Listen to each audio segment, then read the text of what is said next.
আসসালামু আলাইকুম সম্মানিত ভিউয়ার্স, আশা করি যে যেখানে আছেন ভালো আছেন, সুস্থ আছেন। আমি আল্লাহর রহমতে আপনাদের দোয়ায় অনেক ভালো আছি। আমি জীবন মালয়েশিয়া থেকে বলছি। সো মাঝে মধ্যে মনে হয় যে এই প্রবাস জীবন আর আমার কাছে ভালো লাগে না, একদমই বোরিং লাগে। কি জন্য এই কথাটা বললাম? তো আসলে আমার এই প্রবাস জীবনে আইসা আমি যে আগে যেভাবে চলাফেরা করতাম, এখানে আইসা হয়তো সেইভাবে চলাফেরা করতে পারতাছি না। যে নিজের যে আগে যে স্বাধীনতাটা ছিল, এখন এই প্রবাসে আসার পরে সেই স্বাধীনতাটা এখন আর পাচ্ছি না। আগে যেভাবে চলতাম, যেভাবে ঘুরতাম, যেভাবে বন্ধু বান্ধব ভাই বারাদের সাথে চলাফেরা করতাম, এখন হয়তো সেইভাবে আর তাদের সাথে চলাফেরা করতে পারছি না। মানে সবকিছু থেকে আমি অনেক বঞ্চিত আছি।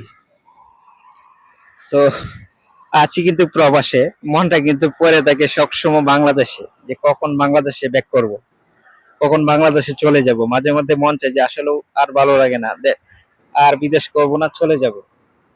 আর মাঝে মধ্যে ভাবি যে এত টাকা খরচ করে আসলাম, এখন যদি চলে যাই তাহলে কিন্তু যে স্বপ্নটা নিয়ে আসলাম, যে স্বপ্নটা বাস্তবায়ন হবে না। সেই চিন্তা ভাবনা মাথায় রেখে এখনো পর্যন্ত এই প্রবাসের মাটিতে আমি পড়ে আছি। আর আরো আমার মতো আরো শত শত হাজার হাজার প্রবাসী এভাবে এই বিদেশের মাটিতে পড়ে আছে।